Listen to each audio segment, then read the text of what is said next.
Irjen Napoleon Bonaparte dalam surat terbukanya mengaku telah menganiaya Muhammad Kece. Motifnya adalah tidak terima agama Islam dihina oleh Muhammad Kece. Napoleon juga menilai konten yang disebarkan oleh Muhammad Kece di media sosial sangat berbahaya bagi keberagaman bangsa Indonesia.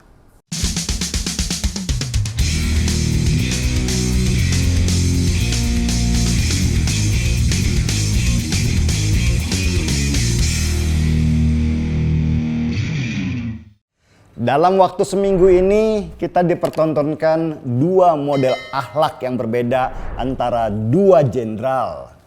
Jenderal yang pertama adalah seorang pangkostrat yang bernama Letjen Dudung Abdurrahman. Kita kenal sekali dengan beliau waktu aksinya semasa menjabat sebagai Pangdam Jaya dengan menurunkan baliho-baliho Rizik Syihab yang dipasang di banyak titik di kota Jakarta.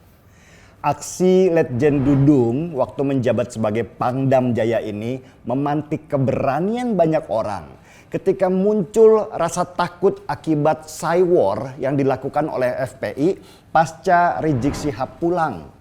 Baliho Rizik Syihab itu adalah simbol dari kekuatan FPI yang dalam waktu semalam diturunkan paksa karena dianggap sebagai provokasi untuk menimbulkan kerusuhan. Dan akibat dari penurunan baliho itu, Letjen Dudung diejek Rizik Syihab sebagai pemimpin yang hanya berani dengan baliho. Letjen Dudung cuek dan bilang, mungkin dia belum tahu riwayat operasi penugasan saya sejak pangkat letda sampai letkol. Dan gebrakan Letjen Dudung inilah yang memicu gebrakan-gebrakan selanjutnya sampai FPI bubar dan Rizik akhirnya masuk penjara. Sesudah jadi pangkostrat, kebencian kelompok garis keras terhadap Letjen Dudung gak juga sirna. Dalam sebuah pertemuan dengan prajuritnya, Letjen Dudung berbicara dengan tegas dalam kapasitasnya sebagai pimpinan dari prajurit yang berbeda-beda agama. Semua agama itu sama di mata Tuhan, katanya dengan bijaksana. Ini sebuah statement yang sangat dewasa ya, dan membuat kita semua lega bahwa dalam tugasnya Pangkostrat tidak membeda-bedakan prajuritnya berdasarkan agamanya apa, tapi lebih pada profesionalitas mereka. Tetapi bahkan statement bijak ini pun gak disukai oleh mereka yang punya pemikiran sedikit radikal. Majelis Ulama Indonesia mengkritik ucapan Pangkostrat, bagi kami hanya Islam yang benar. Dan entah apa sih maksudnya Holil Nafis dari MUI ini mengkritik Pangkostrat dengan ucapannya di depan prajuritnya itu.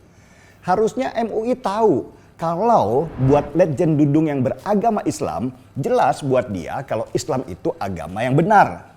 Tapi kan ini diucapkan di depan prajuritnya yang punya agama berbeda-beda. Masa Pangkostrat bilang hanya Islam agama yang benar? Lah, kan kacau jadinya. Tapi yang menarik adalah ucapan bijak yang keluar kembali dari mulut Pangkostrat menanggapi pernyataan MUI ini. Saya ini Pangkostrat, bukan ulama. Sebuah jawaban yang menohok yang diucapkan dengan santun, mengingatkan kembali MUI akan posisinya masing-masing. Gak tahu, malu gak tuh si MUI dijawab gitu oleh Pangkostrat. Kalau gua sih langsung sembunyi di bawah selimut.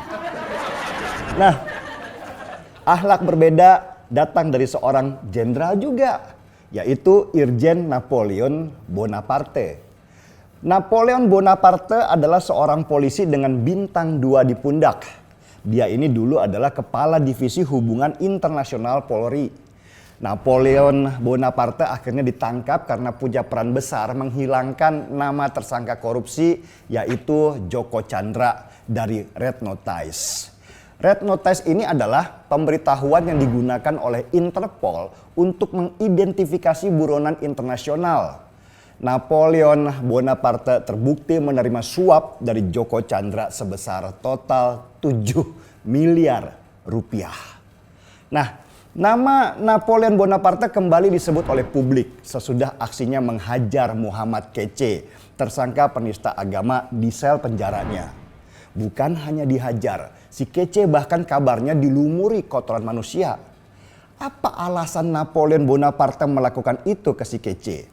Menurut suratnya yang diberikan ke pengacara, dia melakukan itu karena Kece dianggapnya sudah menghina agama nabi, dan Tuhannya. Dia terpantik semangat keagamaannya ketika melihat Kece ternyata ada di dalam satu penjara. Lucu memang Napoleon Bonaparte ini. Dia menghajar Kece dengan alasan membela agama. Tapi apakah dia membela agama juga ketika menerima suap dari Joko Chandra? Pasti enggak kan? Dalam artian sederhananya, Napoleon Bonaparte dan Kece ini sama-sama menghina agama. Cuman caranya aja yang berbeda. Oke, apa yang bisa kita pelajari dari peristiwa kedua jenderal ini? Yang bisa kita dapat pelajaran dari peristiwa di dalamnya adalah kedewasaan dalam beragama. Pangkostrat Letjen Dudung dengan indahnya menunjukkan akhlak agamanya dengan berdiri di atas semua agama ketika dia menjadi pimpinan.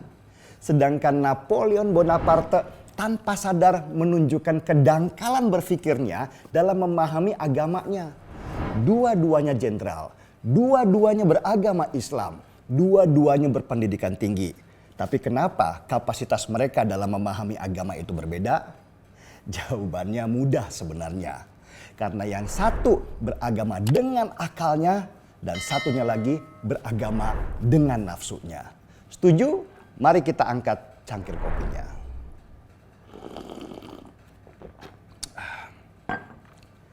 Gaspol.